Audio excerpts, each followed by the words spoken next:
All right. Hello, everyone.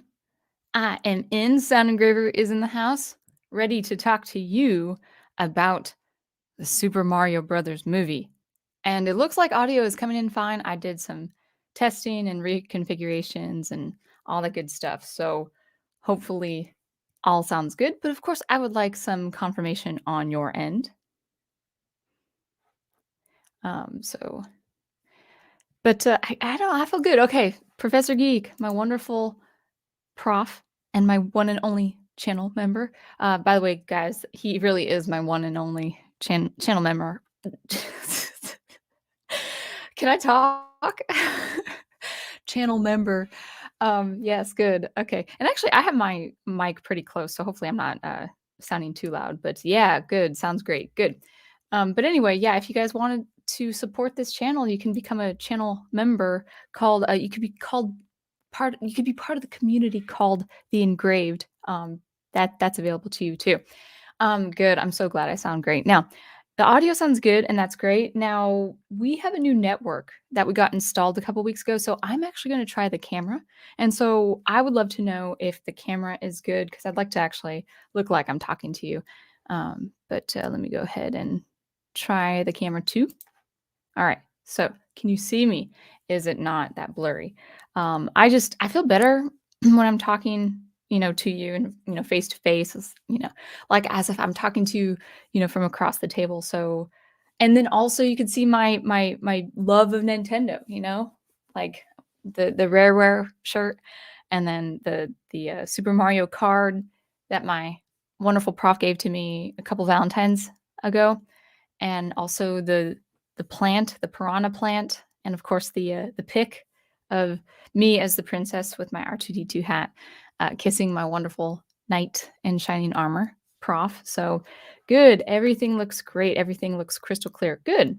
All right. Well, let's go ahead and welcome the chat and get right to it because I have a lot to say, and you might hear a lot of rants. You might hear a few rants. I don't know, but I've got some stuff. I've got some stuff on my mind that I just want to divulge and assault you with. Okay, so first in the house for take 2 is Dr. Y. The beginning. This is only the beginning, scene 1, take 2. And then we've got Ghost Planet back. Thank you for coming back. We've got my wonderful, handsome prof. We have Brian Gilmartin. Thank you for coming. And Big Al Presents. Thank you, Big Al. Hopefully my rants aren't too negative sounding for your ears, but we'll see. And then we also have T Moz. Welcome. It's good to have you. You say that short you did was too true. Oh yeah, which one? I've been doing my own writing for a little while now. That's good. It'd be great to get a critique from you. I'll get all out of this mess or improve trying.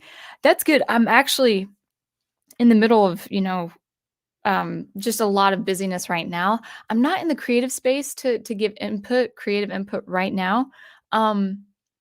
What I probably would recommend, if it's not too much like spoiling the story or whatever, is to talk about different ideas on your YouTube channel for feedback. I mean, I think like because of your connection with Shad, I think you grew a pretty substantial audience. I would try that. I'm not a professional proofreader or editor, but even if I say that, I'm just not right now, at least this year, in the creative space to do any feedback. But I am glad you are working independently. I'm working on my own stories as well. So good to have you in the chat, and hopefully I'm not too negative for this video. And we've got Sir Stone, a rant for the ages. Yeah,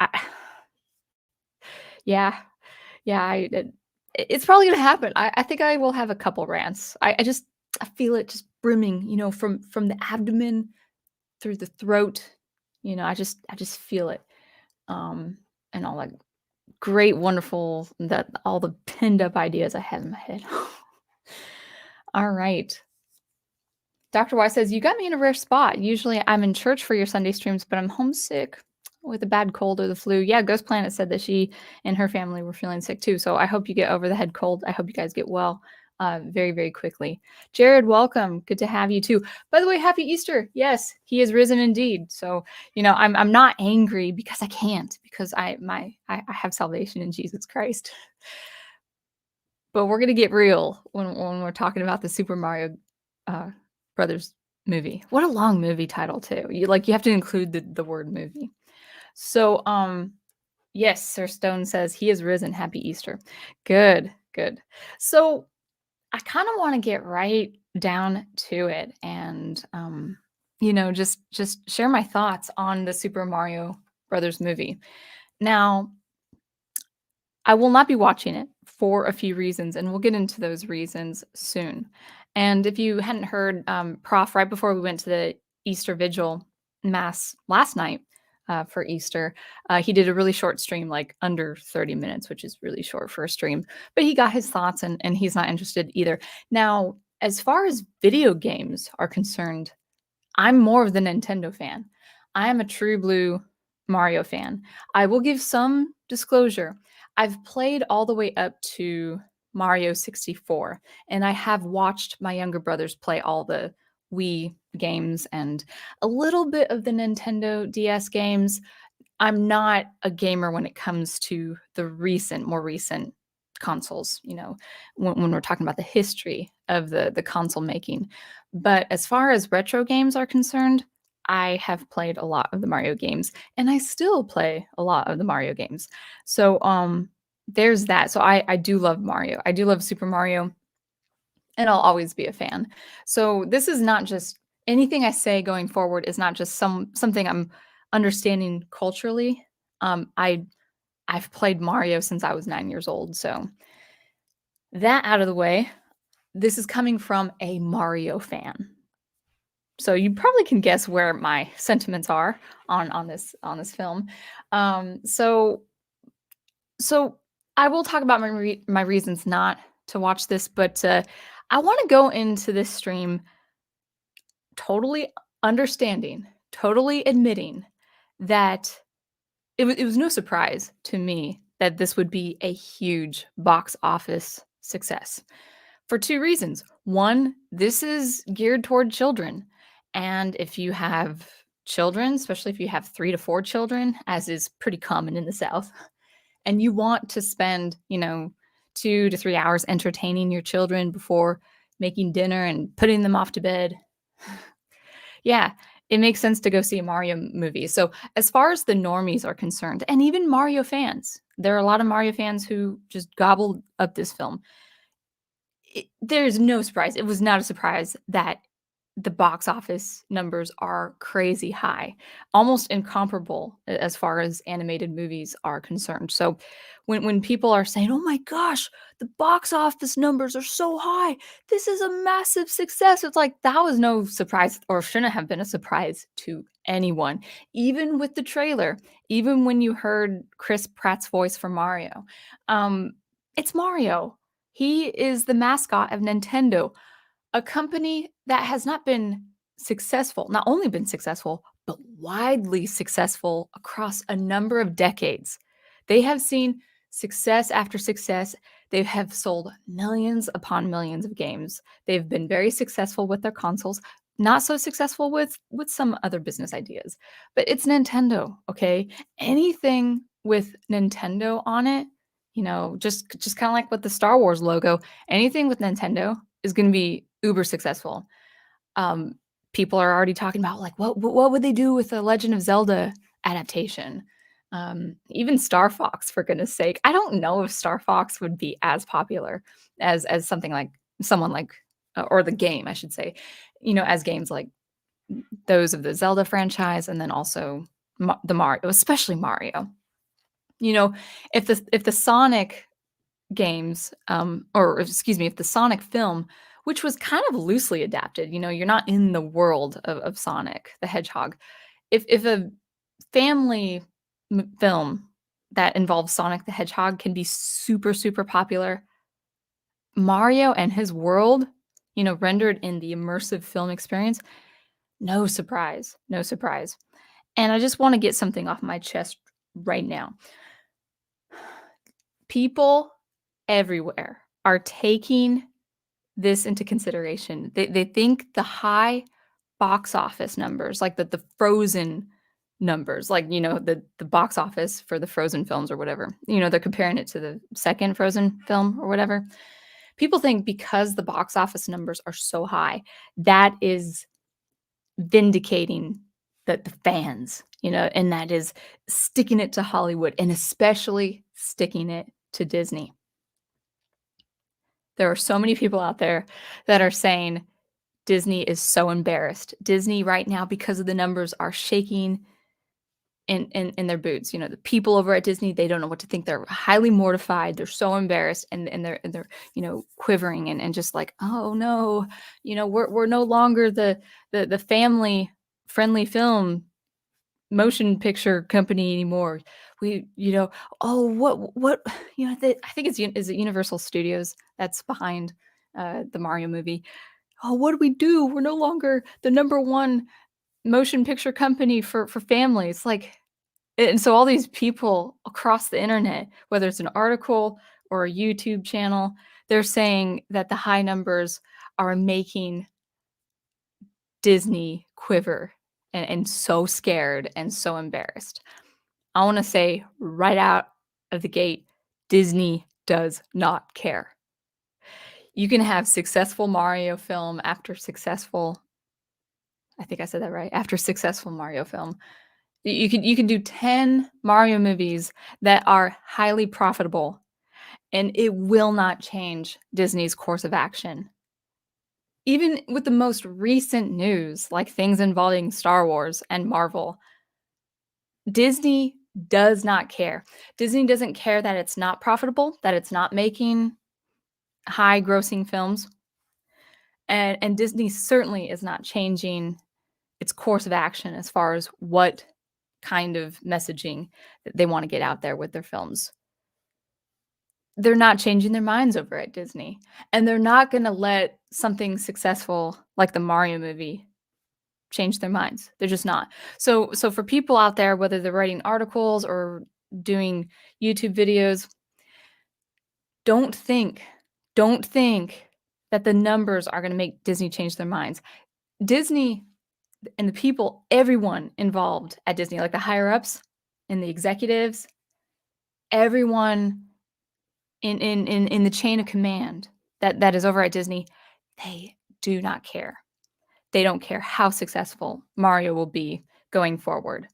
Not today with the Easter box office numbers, and not 6 to 7 weeks from now when we're seeing the numbers over with Japan and South Korea. Disney doesn't care. So that out of the way, I just kind of wanted to get that out there. So anyway, yeah, I knew this film was going to be highly profitable, but it looks like it's coming to be a huge surprise to so many people. Like so many people who are really in the know as far as behind the scenes, as far as like people who maybe not are exclusively involved in the film industry, but they know how the numbers work. They know how the budgets and the theatrical releases and all that stuff. They the technical stuff of the movie industry. Even people like people with that know-how, they're like, oh, I'm really so surprised. It's like I don't have that know-how, and I'm not surprised. So there is that. Let's go ahead and see how the people are doing in the comments. All right.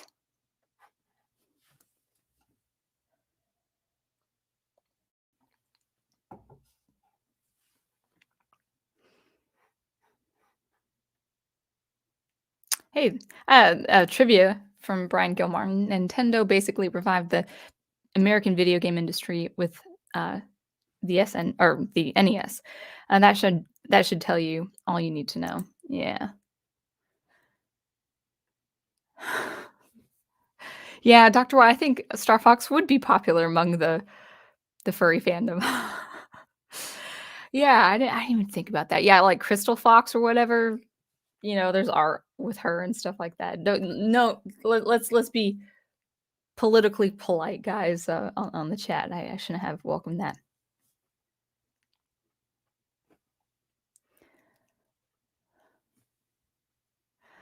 All right. Oh, Adega, welcome. Yes. All right. So, I'll get back into the chat. We can have some discussion. Um, but yeah, so just kind of as a recap. Oh, Zootopia, welcome, welcome. So, thank you for joining. So, just as a recap, the financial success of the Super Mario Brothers movie, not a surprise. It's going to continue getting a lot more profits, and it's to the credit of the animators, it's a pretty vivid world. Even though I've not played any of the newer consoles, Nintendo DS or DS 3D, or was it 2D versus 3D? I don't even really know the distinction. I'm sorry. I'm sorry. I'm a retro gamer. Um, I can see the appeal. I can see the appeal of wanting to be immersed in a Mario world with the medium that is film. I think that's a really cool idea. So, because it's so attractive, like because the world is so attractive looking, I can see why, especially parents with kids, especially parents who've played Mario, as retro gamers, or played the Super Nintendo and the Nintendo 64. I could see where the huge appeal is. So why, as a Mario fan and as a Nintendo fan, would I not want to watch this film? Now, I know I know. I like you guys might expect this. Oh no, no, don't expect this. Don't I take that back. I was about to say you might expect Sound Engraver and Professor Geek to be just killjoys. Where's the positivity, guys? Why can't you be happy about anything? It's like I could be happy about a lot of stuff. I'm happy about the games I play right now. I'm happy about the stories and the shows that I'm watching right now. I'm fine.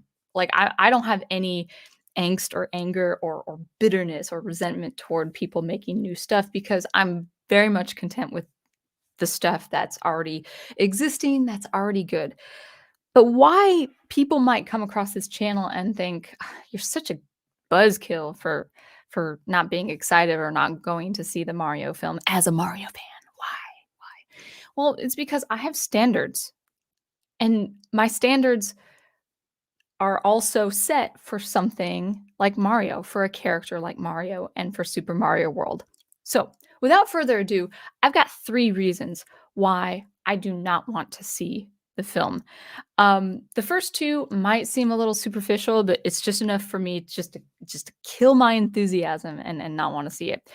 And then the second thing I think is a little bit more culturally important. So the first reason, I should say, the first reason why I would not watch this Super Mario Brothers movie. Mario does not need a backstory.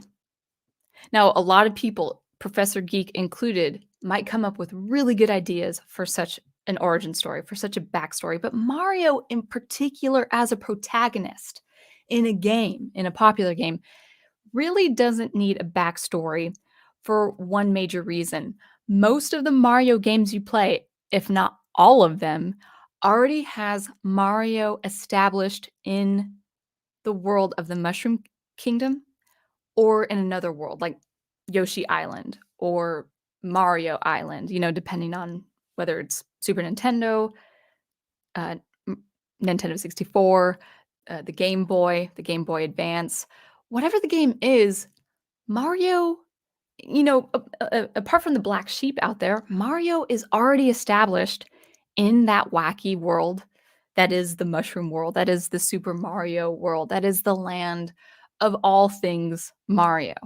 Now we know he was, Jumpman with the arcade. He has a history. He has kind of that conception. He has that origin that he saves Pauline as this Italian plumber. He was an Italian plumber. That's his ethnicity. So okay, that makes sense that like he's from our world. And even in the opening of the original, or one of the original cartoons, I don't know how many cartoons there were, but there was that famous cartoon, was it in the 80s? And, Mario and Luigi, it's that opening of the show, of the cartoon, where Luigi's fixing something, and then all of a sudden the filled up tub becomes like a whirlpool and sucks the 2 brothers down all the way down the pipes. And then they kind of accidentally uh, kick off all the Koopas just in time to save Princess Toadstool and Toad, and then they're heroes, and then they stay in that world. Like that they're perfectly situated in that world. And because of that lore and that already built in the gameplay, you don't really need a backstory. Now, if you want to do a backstory, I would say this is just kind of tipping the hat, gotta doff your cap to the makers, the original makers in Japan and in North America, but the original makers of the Mario games. Work with something like the arcade game, work with something like Jumpman, or maybe they are in the world of Brooklyn and there is, the original Cranky Kong, figure, the first Donkey Kong, taking up Pauline, and then maybe 30 years later or 20 years later, there's a new kind of Mario. There's a new uh, whether it's maybe it could have been, Professor Geek was suggesting that that's Mario's father, or that could be Mario himself, and then Pauline goes away or something like that, and then Mario's just fixing something, and then he's sucked in the world. Um, so I get that there were a lot of nods to Mario and Luigi being Italian plumbers, I think in Brooklyn or in Manhattan or something like that. So I understand that's part of the history, especially with something like commercials and old television shows. But as far as the gameplay is concerned, he lives in Mushroom Kingdom. He lives, if not in the princess's castle, he's pretty much within proximity. So as a gamer, you're instantly the protagonist, in playing Mario and going through obstacles just perfectly fine and perfectly competent in that world. So I think what would have been a better premise is that Mario was already competent in the world of some place like the Mushroom Kingdom. Why? Because when you play a Mario game, you're more or less competent as a player doing the whole side scroll or doing the 3D version. Like people are pretty apt at Mario games when they play long enough. It's just something people are naturally good at. I don't think I've seen or met a person that is terrible with a Mario game if they are a gamer. Mario is a pretty standard game. It's been standard since the 80s. And so that's the first reason why I wouldn't really be interested as a Mario fan to see this Mario movie because I like the idea that he's already in the world. My favorite Mario game is actually kind of a black sheep. It's kind of a weird scenario. He's not saving the princess in Bowser's castle, but this is Super Mario RPG, The Legend of the Seven Stars. It's a great game. It's a classic story. It's wonderful gameplay. It's wonderful world building, and it's already him having his own little house on this own little corner of the world, the Super Mario world, and he's competent. He's like, "Oh, okay, Bowser's at it again, kidnapping the princess. I've gotta go save her." And there's a twist then. It's not Bowser who's the main antagonist of that game. It's a kind of an alien blacksmith who wants to, create machines and have these machines, take over the world. That's a very interesting premise, but it's not outside the idea of who Mario is. He's a hero. He joins forces with Bowser eventually, which is really interesting. And he Princess Peach, or she's known as Toadstool in the game, she joins the party. So it's a very different game, but it's still Mario. So that's the first reason. Mario doesn't really need a backstory. And I heard that he has a father who kind of disapproves of him and his business decisions or whatever. I'm not quite sure. I don't like that. I don't like that Mario has like a father who's kind of disappointed in him, So that's not appealing to me. Like Mario already should be pretty competent. If he, the age of Mario is kind of you can't really tell, but it's safe to say that he could be between 25 and 40. Like he's not a teenager. He's not this coming of age hero. So he's probably competent in some vocation, and that's all I have to say. So if you want to do a Mario movie that would attract me to go watch it, have him already be situated in Mushroom Kingdom, and then start with the story there.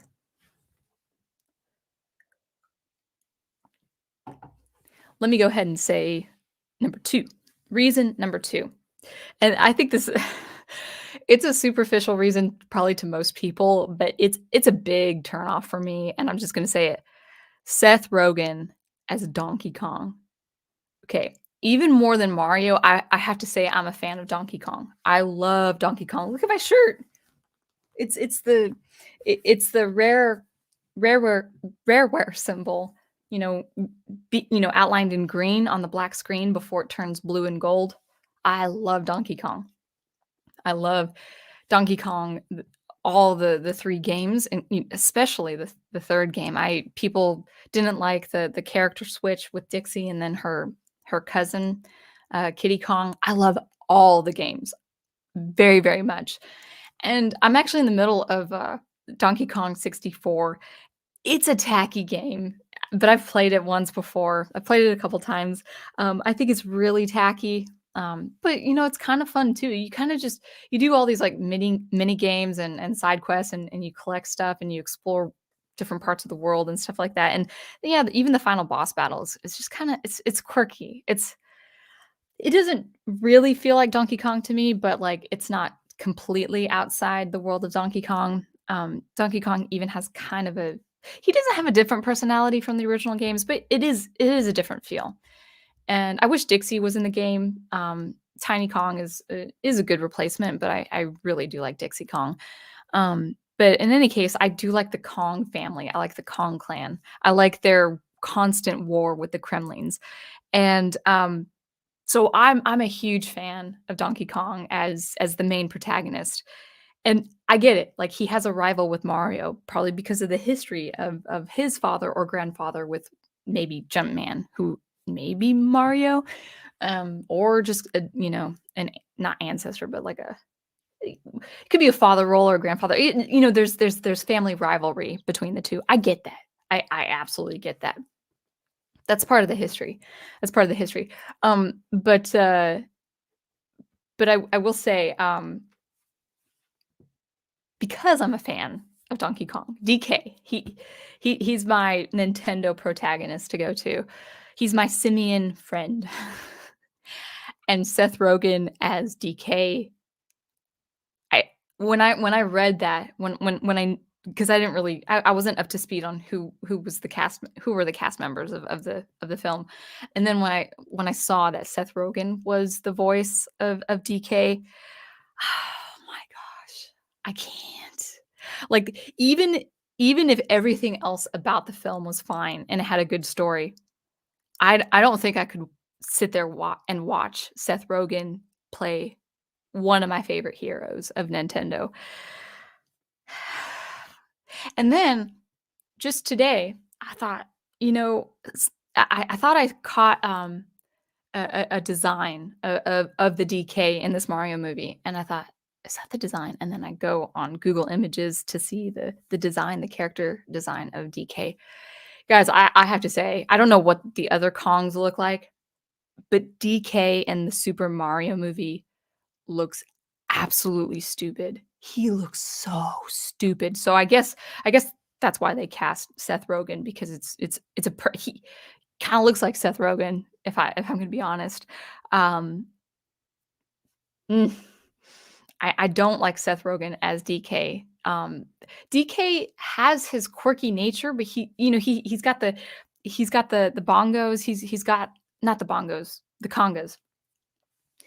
He's got the tie, you hear the big band music with his stuff. I mean, I need to continue doing it, but I started a playlist a while back talking about the soundtracks and analyzing the soundtracks and giving the score. So if you've seen that of that playlist, which I still need to finish, I still need to work on those.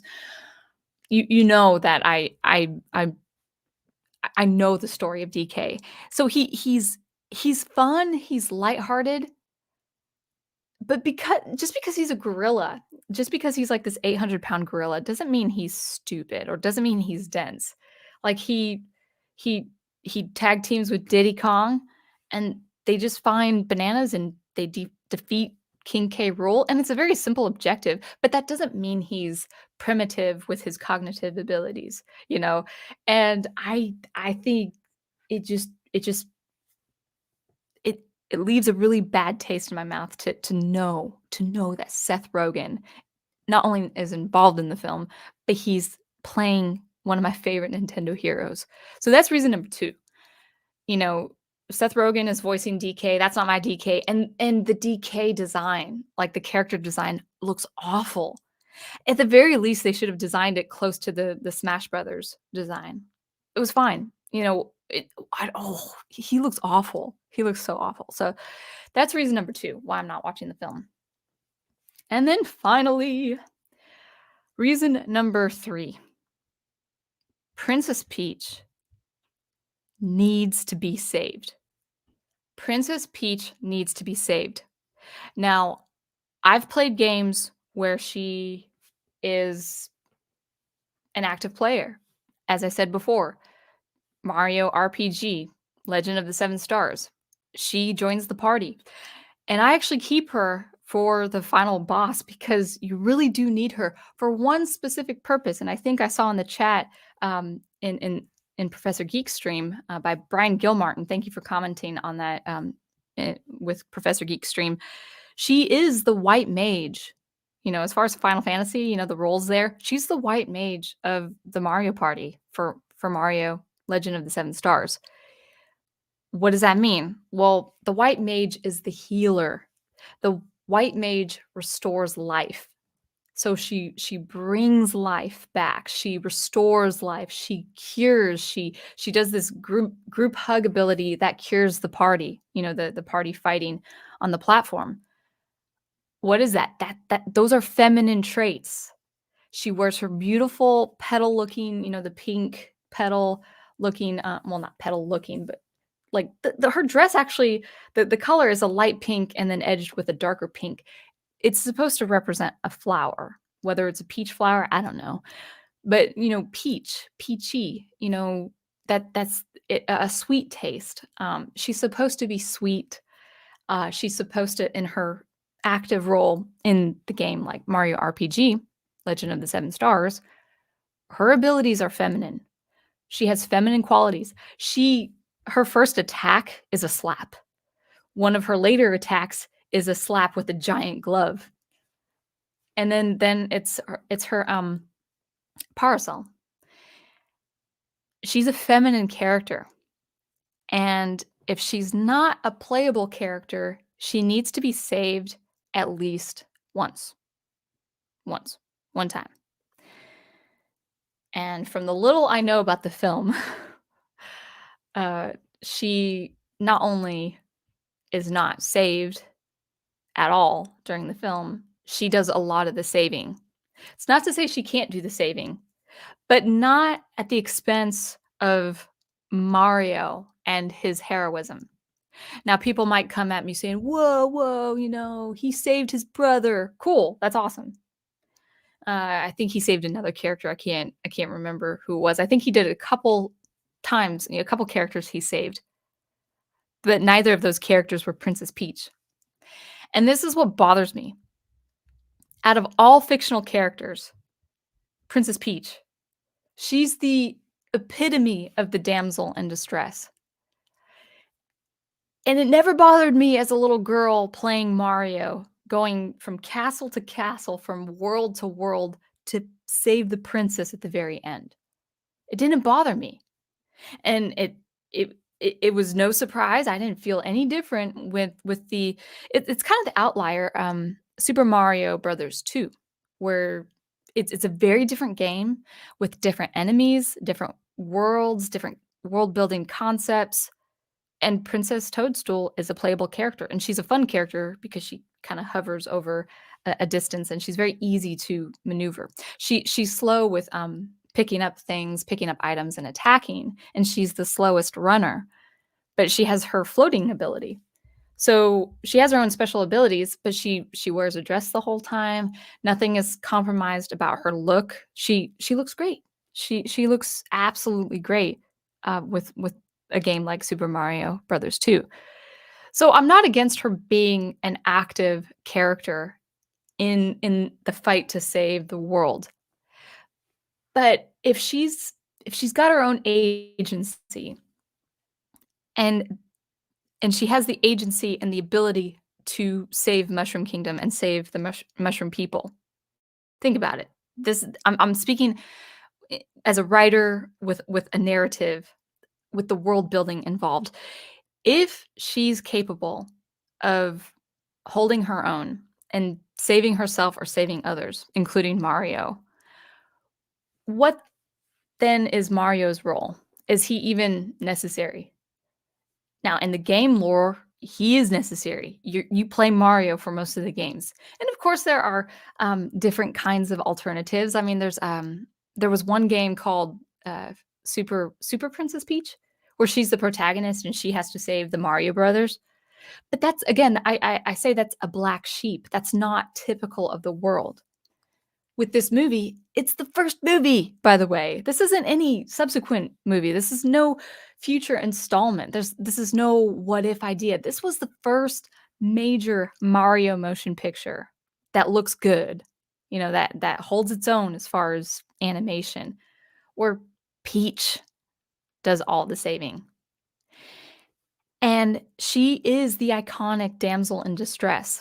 And I'm going to be real with you guys, and I know that I know people will come at me and say, "How dare you say such things as a woman?" But I'm just gonna say, women need saving. Maybe not all the time, and maybe not throughout their lives. Maybe it happens at different stages of their lives. But when, especially a man, I know this is controversial.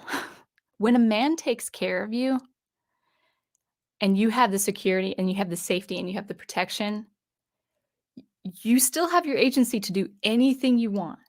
Be a creative person, have a job you like, make some income, or be a mother, or be a teacher. Women in today's culture, they're so strong against needing protection. Well, I don't even want to put that in quotes. They would put it in quotes. They don't understand the female psychology. And I could say it because I'm a female. And maybe there are females in the chat who would disagree, and that's okay. You can. But when you get older, when you're not a teenager anymore, and like from a little girl to a teenager to someone in their 20s doing fine on their own, you don't see it.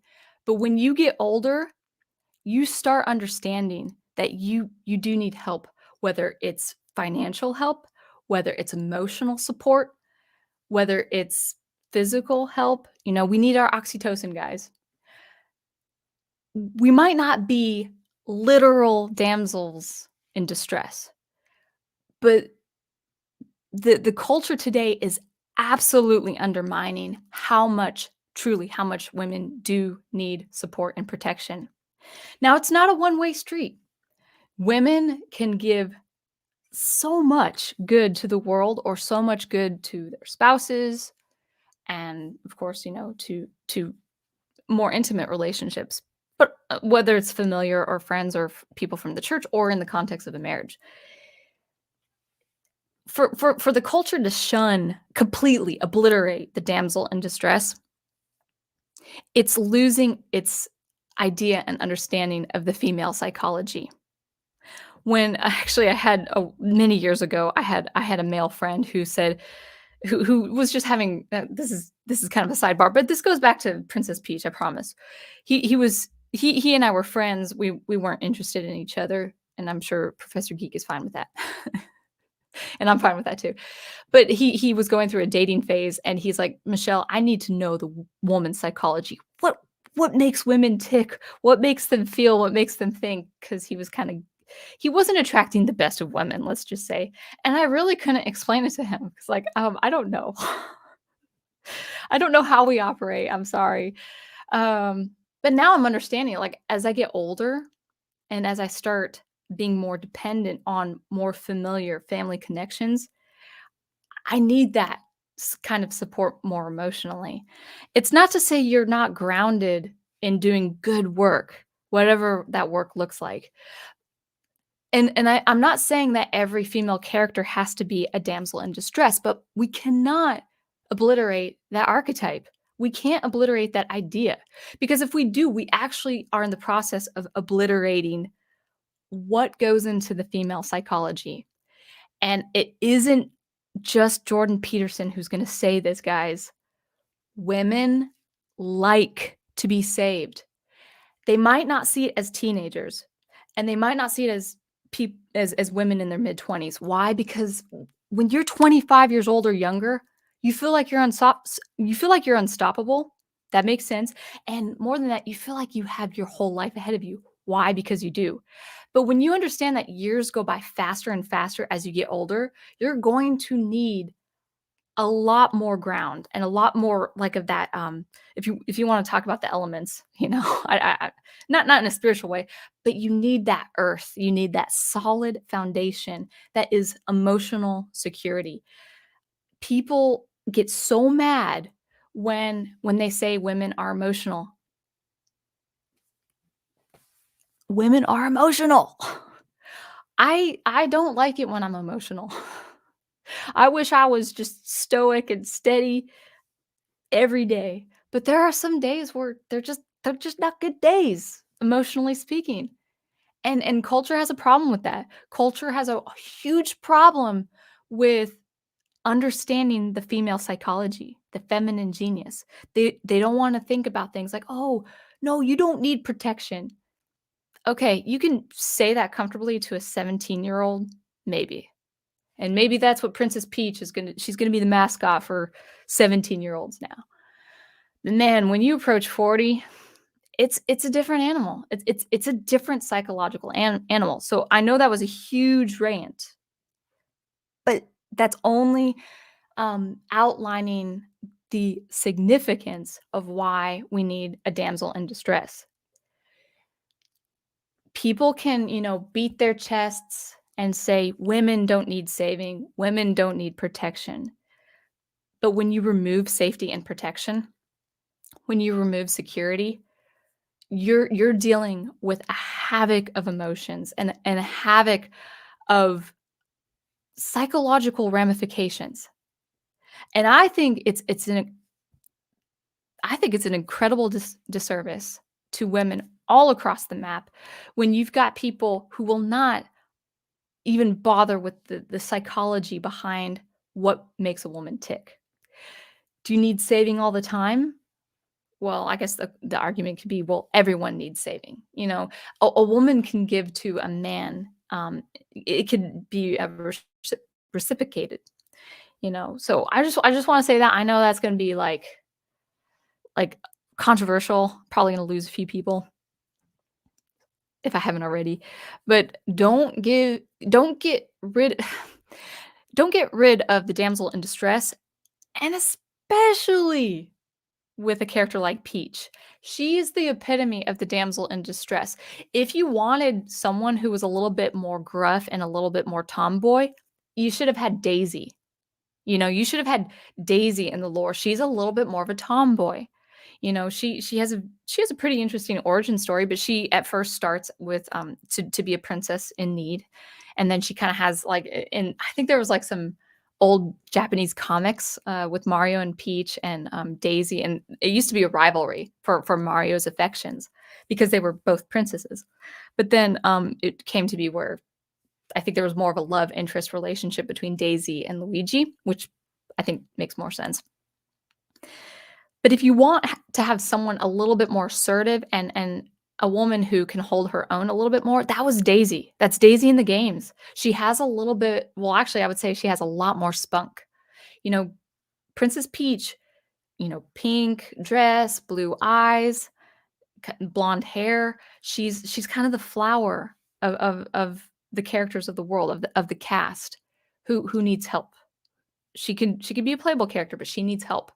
Daisy might need help from time to time, but she's got a lot more spunk to her. So anyway, all that said, those are the three reasons why I would have no interest as a Mario fan to see this movie. I mean, it'd be one thing It'd be one thing if I had, like, 3 kids and I needed them just watching something for 2 hours. I get it with the normies, I get it with the parents, but fans who I speak to these people, man. Fans who are haranguing and clamoring and complaining about all the ideology and don't have kids, don't need to watch this movie. Why? Because 10 years ago, if we had this movie and Peach was doing all the saving, people would have a problem with it. But now we've been sullied and we've been so just dog tired with things like She-Hulk and projects and shows that blatantly tell the audience how much they're hated and how much they're despised. Where when you just see a little bit of that narrative, it's not so bad. If it can get the kids occupied and entertained for 2 hours, it's not so bad. Whereas sorry, I have standards. Now, how is my connection? Because I do see my connection being a little weird. Let's see. Let me just take a break. If you guys can tell me how the camera is, just let me know. But yeah. And then actually I'll get back into the chat. That was fun. I feel like I have more to say, but yeah, that was fun. All right, camera is fine. Good. Good, good. So it's a little warm, but I have it on the dehumidifier. Just stretching just a little bit. Okay.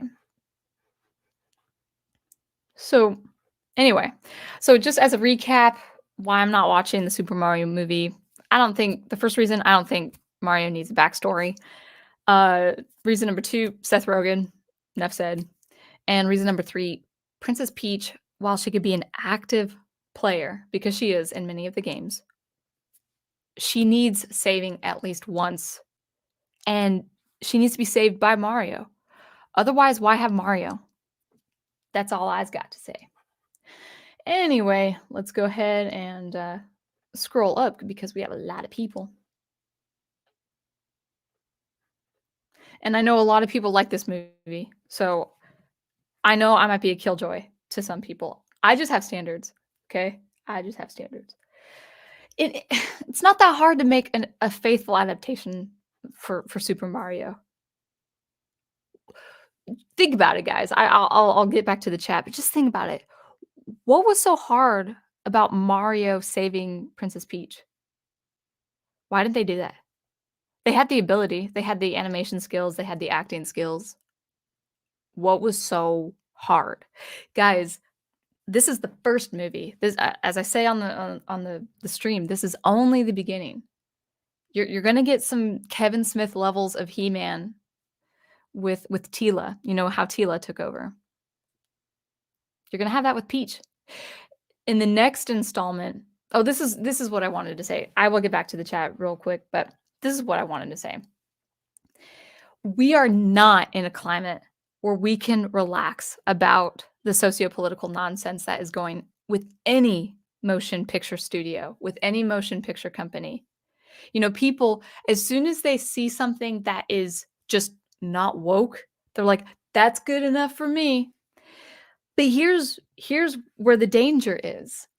Because now that the Mario film has so much profit, they have been funded the next project instantaneously, pretty much. Now, why is that a concern? Well, because we have seen now with recent examples that if you are satisfied with the first thing or the original thing, we're seeing a pattern now where we will be sorely disappointed with the next thing. I'm going to give you 2 examples. I thought of 3 just momentarily, but maybe I forgot the first one. Or one of the examples. I think Prof has mentioned it with his last stream. Spider-Man. Was it No Way Home? Everyone loved it. Everyone lapped it up. Everyone thought it was the greatest thing in the world. Well, guess what? That funded that really social controversy that we see now with the next installment of that world. But everyone's like, oh no, we got the original Spider-Man and it was great. Well, guess what? That movie funded the social controversy that you see today. So that's the first example.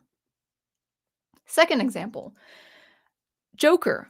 Everyone loved Joker, but we're not really sure what the second Joker is going to do. But guess what? It could do anything because it got the profits. So if the next Joker movie just shames Batman and the whole world of Batman, well, guess what? All of that sentiment and all of that propaganda was funded by the profits of the first film. And more recently, and I don't want to look giddy about this, but I told you so. I told you so, so hard. Mandalorian. The Mandalorian. This morning, I read an article by, I think it's called Inside the Magic. I think it's a Disney news publication. And I think it's pro Disney. I don't think it has any one side as far as political leanings. And I wish I didn't even have to say that because it's Disney and we shouldn't have political sentiments about Disney, but whatever. This is our culture today. I don't know where it stands politically, but I think this Inside the Magic is a publication that is pro Disney. They like all things Disney. And I read an article today about the director of The Mandalorian and how, well, basically the whoever published this article, excuse me, they said that fans were not so happy with season 3 of The Mandalorian. And this is no surprise to me. First of all, there was a huge wait time of the third season, and not only that, I'm not watching it, but I understand that people, I guess even people not watching it understand what's happening. But basically, Mando is not the titular character anymore for The Mandalorian, and the director of The Mandalorian, I forget his name. It was a Japanese surname, but you can look it up. The director said, the consternation that the frustration that fans were experiencing because Din Djarin is not really the prominent role anymore. He's just kind of there, and Bo-Katan is getting more prominence as far as being active in different things. I don't know the details, but I do understand that Bo-Katan is gaining a lot more prominence, a lot more screen time, a lot more significance to the story, more than Din Djarin. And the director of The Mandalorian himself said that this is kind of something we posited over the years of creating The Mandalorian, where, seasons 1 and 2, The Mandalorian was Din Djarin. He was the main thing, and he's just helping Yoda, or not Yoda, Baby Yoda, Grogu out, and he's the guy. He's the hired guy to go to, but he's also becoming this father figure, and everyone loves him and stuff like that. And it was so heart-wrenching at the end of season 2 and stuff like that. And now season 3, he's not becoming his own main character of his own show.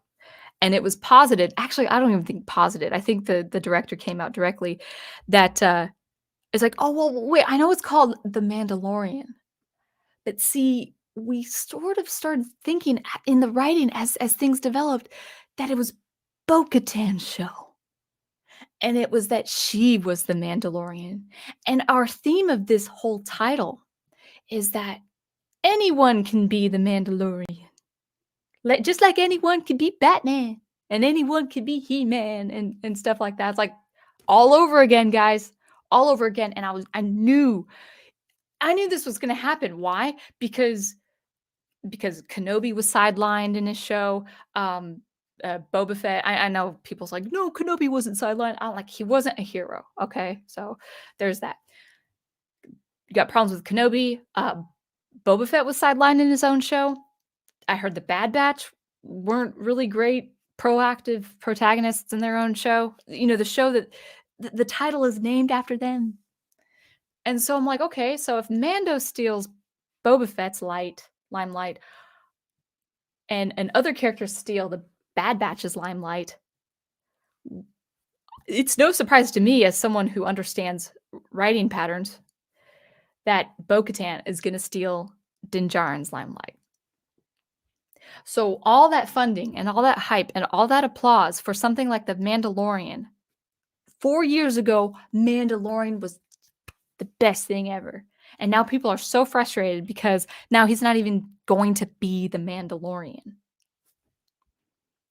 So we've got, what was that, 3 examples of don't trust in this climate, do not trust that the next Mario movie is gonna be even as barely faithful as it was as this first Mario movie, because we're seeing the pattern, guys. We're seeing the signs, and people say, "No, that was Disney." Like, it's Hollywood. It's Hollywood. It's any Western motion picture company. You can't trust them, guys. You can't trust them by an inch. It's like you can't trust them as far as you can throw them. So, Mandalorian is getting sidelined. I don't know what to expect with the Joker. We have that social controversy with the Spider-Verse. So what makes you think that the next Mario project is gonna be half as good as this one? If Peach does all the saving for this first one, you've just given them license to do bad things in the future. And people can argue, say, "No, no, no, no, Nintendo's got it. They held them on a leash." How far is that gonna go? And you never know with companies, like, Nintendo can face a lot of pressure and a lot of bad actors and a lot of bad publicity, just even if, some studio doesn't get their way with Mario's character or Princess Peach's character. They could find themselves in a very compromising position. I kinda wish, guys, that Nintendo just kept the Mario franchise as games, not as films, because the next Mario film, maybe not the next one, but going forward, I wouldn't trust this franchise. I wouldn't trust it at all. And people say, "But Sonic the Hedgehog, it was great," and stuff like that. It's like, if you give them an inch, they're gonna take a mile.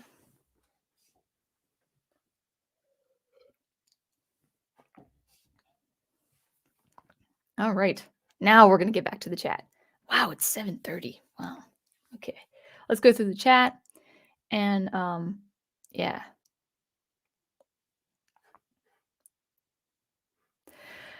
Alright, so, Jacob Castor is in the house. Welcome. Um, you say after seeing the movie, "I don't wanna see any Nintendo IP adapted by Hollywood. Give it time." 'Cause you guys gotta correct me, isn't it Universal Studios that was part of it? It was like Illumination and Universal Studios. Correct me on that if I'm wrong, but it's all Hollywood. If you're working with a Western company, it might as well be Hollywood, even if it's not Hollywood. You said they did Peach and any girl who might look at her for a role model, a disservice. Cool. Well, thank you. Not cool. Thank you. She was such a weak character. Yeah, I mean, I don't know how she acted, but I mean, was she likable?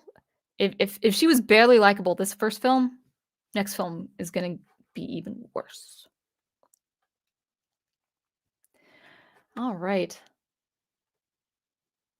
Brian Gilmartin says, "I wasn't surprised the movie made bank. It's Mario and one of the most iconic video game characters of all time." Yeah, I mean, I would even say that Mario is more popular than Sonic. Sonic is great, and, maybe they're equal in prominence, but I would say Mario is pretty much he really is the Mickey Mouse of all games, like, everyone recognizes him.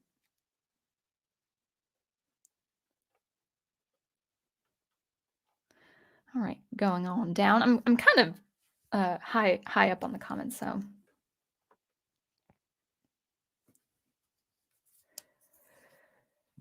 yeah, and I go Team Ghost Planet says Mario was Jumpman, not Mario's father. We were just lightly suggesting that, like, oh, if you have to have a backstory, maybe have Mario's if you have to have a backstory with a father character, an actual father of Mario, okay, make him Jumpman, if you have to. But yeah, the original conception, I think one of the original conceptions of Mario was Jumpman.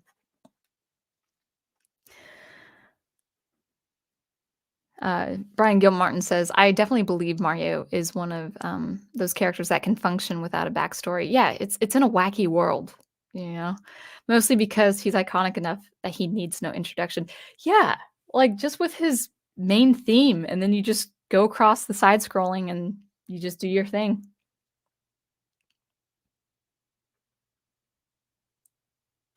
So, w Wa Walayamuna?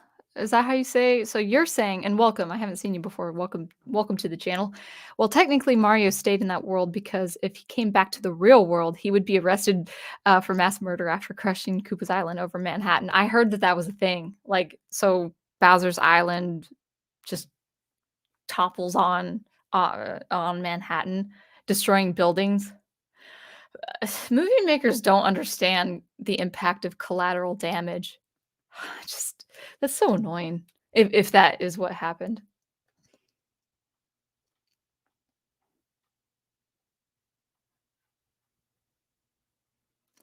Brian Gilmartin says Mario is a character who is sold on competence and humor, not sympathy. Well, I think that's another reason why it would be really hard to adapt the world of Mario into a film because with a film you need an emotional narrative, you need an arc. And I guess they superficially put in, well, he doesn't give up. I'm like, well, that's cool, but Mario needs more than that. He's competent. Why is he competent? Because you're a competent player. And you can have some game over moments, but yeah, just it's not sitting right with me. Cedrus Moss would probably disagree with everything I had to say. That you would recommend the movie. I liked it very much. Yeah. I just don't think I wouldn't care for it. Um, let's see. Yeah, he's the leader of the bunch. You know him well. He's finally back to kick some tail. It's a terrible rap, but it's a very quirky game, Donkey Kong 64, but they were just kind of starting that 3D platforming and not platforming, they were doing isometric platforms and stuff. S like with Mario and 7 Stars, but yeah, it's very different.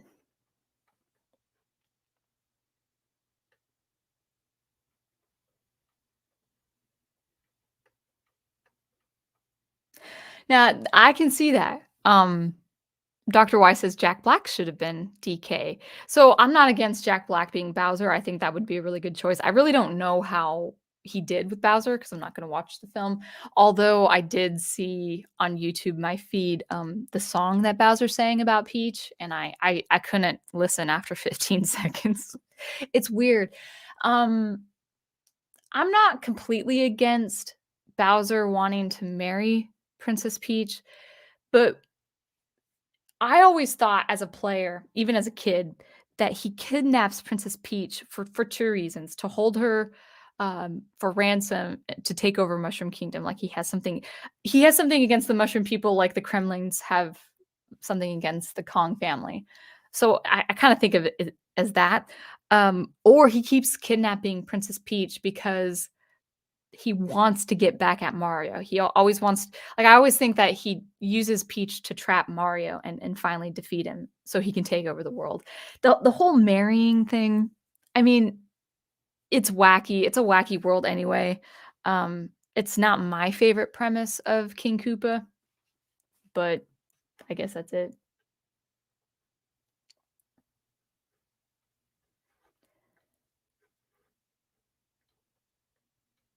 Alright.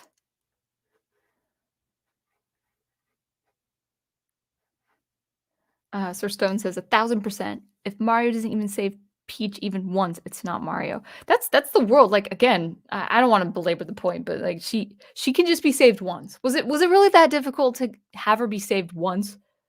Like I heard the argument. Well, Mario stopped her from marrying Bowser. I was like, well, if she could hold her own up until that point, yeah. Oh, Walla Yamuna says, did you watch the Shadiversity review of Mario?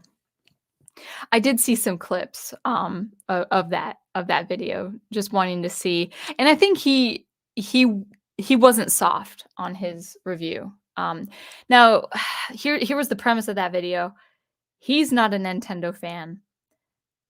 One other person was not a Nintendo fan, and then the Nintendo fan absolutely loved it. And I'm a Nintendo fan, and I couldn't get past it.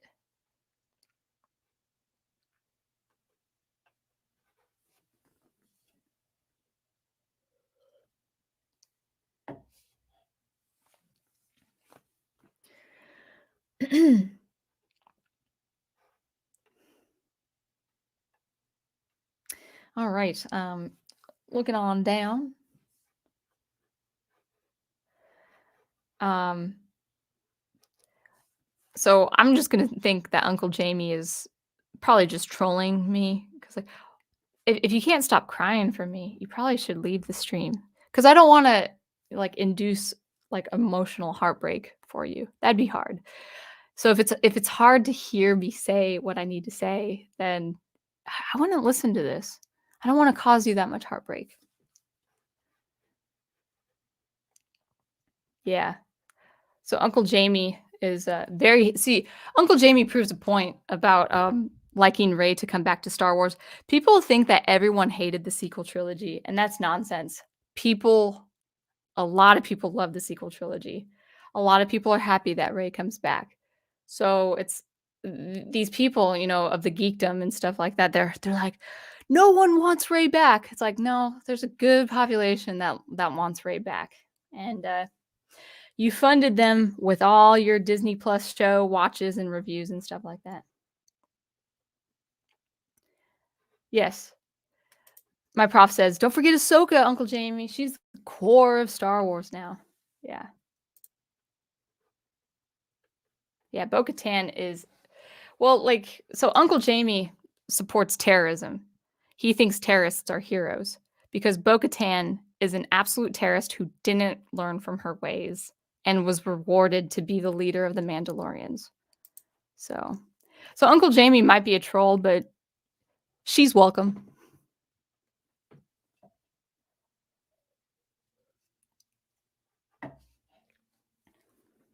But he did say Jesus is risen indeed. So, I would just say have a heart-to-heart chat with your Lord and Savior, um, for having such ideas. Because I think the Lord designed women to be a little bit more traditional than culture would have us now. Probably a lot more traditional if you're talking about the biblical times. So, wow. Big Al's like the return of Ray, the one sure thing I know, Professor Geek, and I agree about, regarding Star Wars. Yeah, the one thing. I'm just curious, Al, if you're what are your thoughts of the adaptation that will be the Thrawn trilogy? Because based on what I've seen, and I knew this, and Professor Geek knew this, we all knew this. We've known this for at least 3 years now. Dave Filoni is wanting Ahsoka Tano to be the protagonist of the Thrawn trilogy. Whatever that Thrawn trilogy looks like.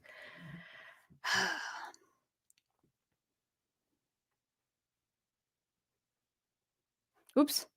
Sorry, I think the chat jumped.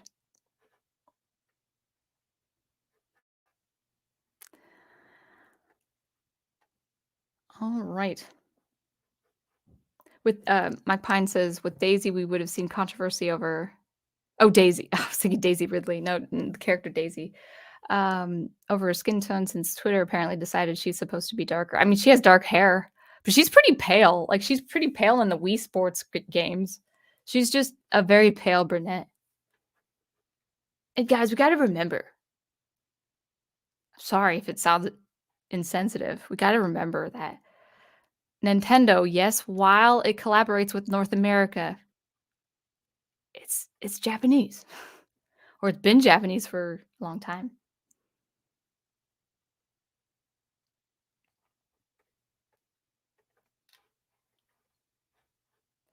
Um,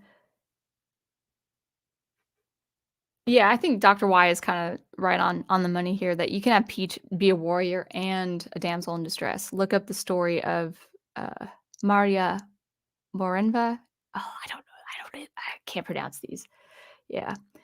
Um, yeah, I mean, yeah, if you like one of my favorite Disney movies is Mulan. I love the story. And I love the character, not because she's female, but she has a really wonderful motive. She went to battle to save her father. Beautiful. It doesn't need to be any more complicated than that.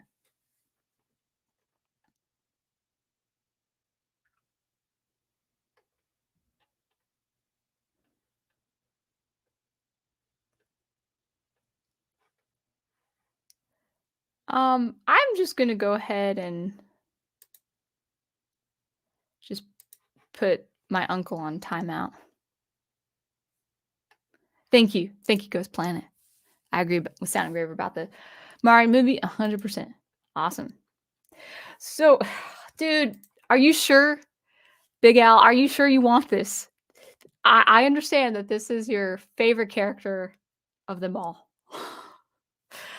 Um, I don't know what they're gonna do with him if they even have him. Okay, okay, guys, I did not see the trailer, but I did see you know how commentators on YouTube will have the trailer up and will not even, have the sound on because they don't wanna be dinged for that, but you'll see the images, the moving and the characters interacting and stuff like that. So you see the you're looking from behind and you see Thrawn kind of as a silhouette approaching probably what is the bridge of his ship or whatever. I don't wanna encourage you to go watch the trailer, but the way he walks and this has to be a direction. The way he walks is not masculine. Now, I'm not saying Thrawn has to be completely masculine because he's more cerebral than anything, but I don't think he's diminutive either. But the way he walks is the way it's a very subtle way of how Catwoman walks in the Arkham games. His shoulder goes this, his shoulder goes that, his shoulder goes this. And I'm like, "Are you walking, like, literally in a straight line like you're on Project Runway?" He walks like a woman. He walks like a woman. So he must have, like, women hips, which is not surprising these days. So, Thrawn is gonna be pretty feminine, and he's not gonna be smart. Ahsoka's gonna beat him every time. And I'm saying this as not a Thrawn fan. Like, I like the EU books, but Thrawn was not my favorite character. He was not there were things about the writing I didn't care for. I like the EU stories, I like the Thrawn trilogy, and he was interesting in some ways, but he was not like, I don't give the character Thrawn the praise that many, many people give him. I can see the appeal of someone like Thrawn. I'm not a fan myself of him as a character, but he's not gonna be anywhere near the Thrawn of, Timothy Zahn's old classic EU trilogy. Hello, Private Eye, welcome, welcome. Alright, so oh my goodness, it's almost 8 o'clock. So I gotta get ready for date night and all that good stuff. So I know it was a lot on my mind. Um, so I just wanna recap with this. It looks like a fun movie. It looks like a fun couple hours of entertainment for family. There's no question that it is a family film, and because it is a family film, it's gonna be widely successful all across the board.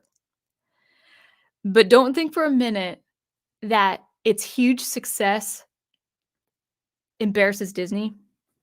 Don't think it humiliates Disney. Disney is not gonna change because of this absolute success that is the Mario Brothers movie. And don't think that there will be any faithful a faithful adaptation going forward. They've got the profit now to do whatever they want with the next film. And as there have been patterns, no matter where in Hollywood it is, with the Joker, with Spider-Man, Now with The Mandalorian, Mario is going to look worse in the next project. And if they do something regarding the Zelda world and Link, Link is not gonna look that great, or maybe he'll be great the first film, and then he'll be terrible the next film. That's just the pattern, and people eat it up. Eat it up. If you guys, like, I mean, fine. I mean, I guess that's fine, but, like, people, not you guys, not you, but people need to stop complaining that they're getting too much garbage, because they're certainly not slowing it down. They're not putting a stop. I remember, the most recent video of, young Ripa was on the social controversy that is with the Spider-Verse, and he is bold about it, and he's actually very eloquent as a speaker. I highly recommend his last video, and he said something that everyone should know, but they decide not to be proactive about it, and that is Disney is the easiest company to destroy. Disney does not take care of your internet. Disney does not take care of your utility bill.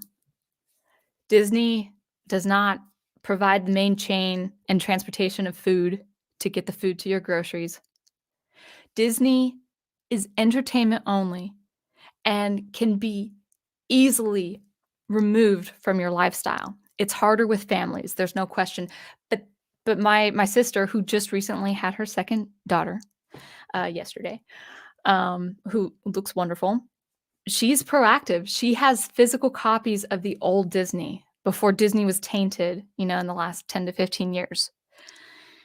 I understand it's harder with families, no question. I understand that if you have a lot of kids, it's absolutely harder to cut that cord and to go cold turkey. But people who don't have kids, people who do not have kids, or people who have kids who are or who are out of the house have and who are tired of the Disney nonsense, they have absolutely no excuse to even support and give 1 cent to Disney.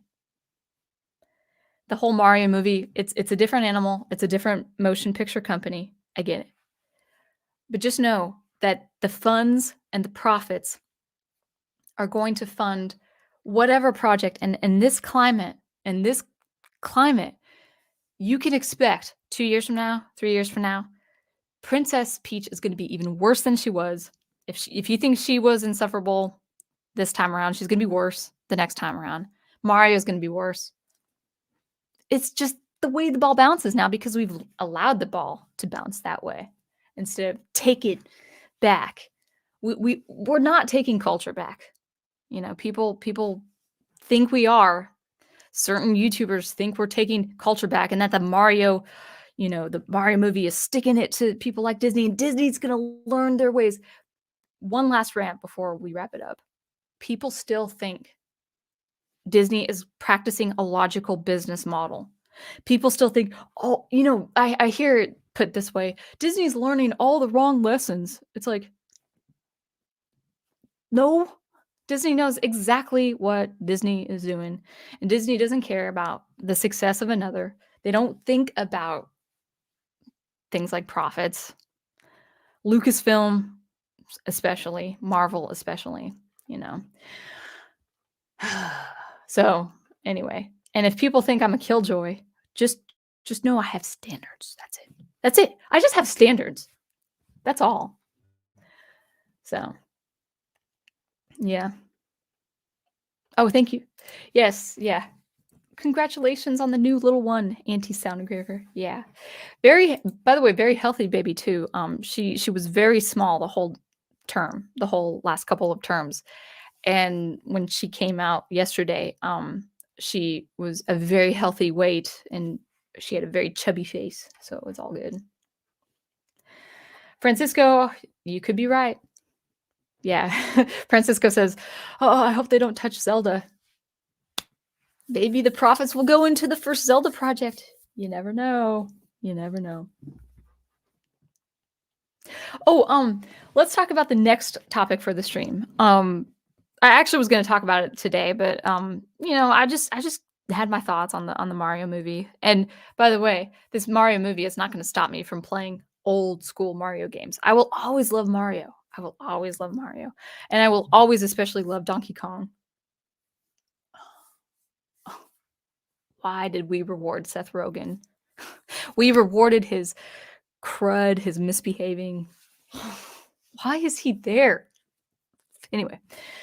Ugh, anyway, what was I saying? Okay, so next time I stream, I do actually want to talk about um what did I want to talk about? Yes, I will talk about the Little Mermaid remake. I'm actually going to talk about remakes in general for the next couple of streams.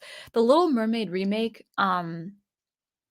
there's a little bit of a problem concerning songs in The Little Mermaid, apparently, and I think it's worth mentioning in the next stream. So I think I will be talking about The Little Mermaid and just the nonsense that's going on about that, and then remakes in general, and what remakes are really doing to our culture. Again, I always try to approach it from a wider perspective.